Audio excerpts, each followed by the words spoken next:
Alright guys, we're back with our next step. Hopefully you can tell we've roughed out the legs. They still got a lot of work to do.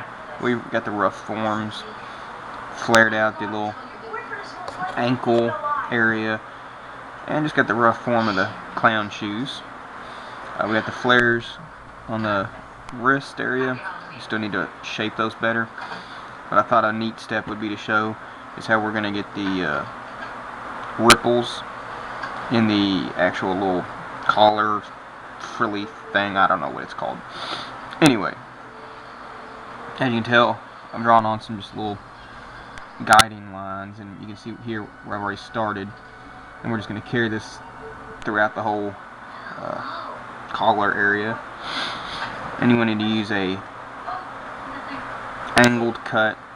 It's like a V cut, so you want it wider at the top, narrow at the bottom.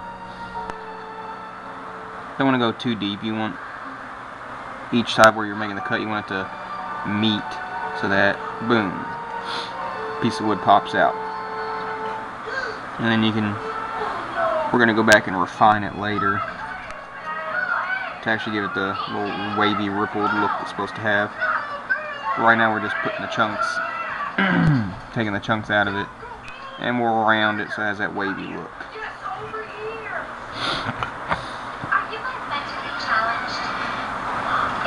Finally had the first decent autumn temperatures today. I don't know if y'all like the fall or not, but it's my favorite time of year. Partly because I like hunting, and partly just because the temperatures finally get cooler. I mean, the summers we have anymore are just so hot.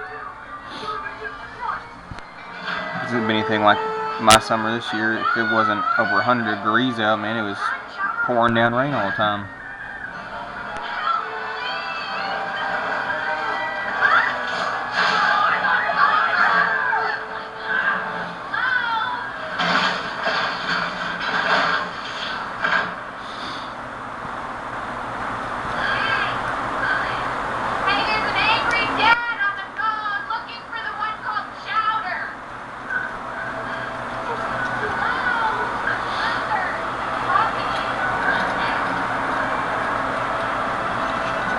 And hopefully y'all can tell already, just by those little notches we've made, how it's already got kind of a rippled look going. Let's see. We're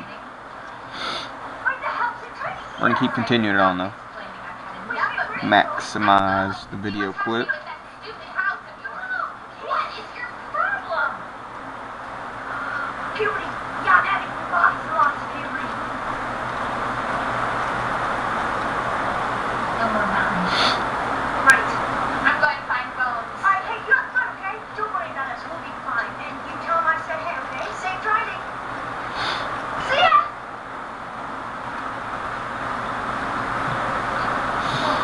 Now with particular carving like this one, you notice how I'm always using pen because it just stands out better. Now you gotta keep in mind the paint job on this, there's a lot of white paint. So if you're gonna put marks on it with pen or anything else that's semi-permanent like that, then you better make sure that you can remove those marks later, whether you're cutting them off or sanding them off or whatever, because when you paint it, they're gonna show back through.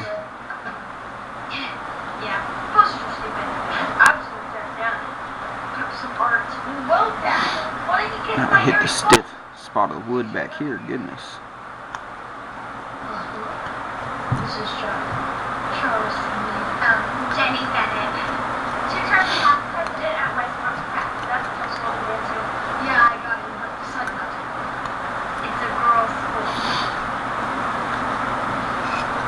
Which is why I didn't. You know, there's a great taco stand. I think it's going to be the hardest part, since I said I'm going to attempt to actually put fabric on it. I think this will be the hardest part to actually put fabric, is we can carve these little frilly spots in, but gluing fabric down onto it, it's going to be a little bit more difficult, because it's not like I can make a little suit and just throw over top of it. His arms don't move. Although I have thought about doing that, putting carving something and putting wooden pins and the shoulders and the elbows and all that, so it can actually move. But just haven't thought of the right thing to do.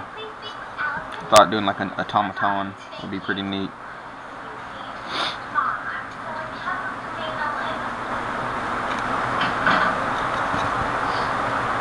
So, you came back to see Boo, huh? Yeah. You too, huh? Yeah, in fact, you might say I started dating him first. Outside, front of the house. Fine.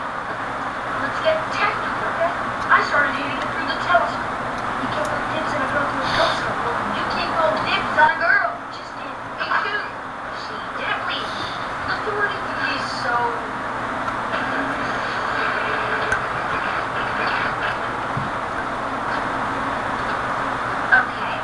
Alrighty. Now, there we go. We got that first layer done. We're going to do the second layer. And hopefully, like I said, you can see, you can already get that rippled effect. We're going to have to refine it a little bit, especially towards these back areas. But we're getting there. And there goes that dog. Every time, man. But we're going to keep working at it, and we'll be back with the next clip.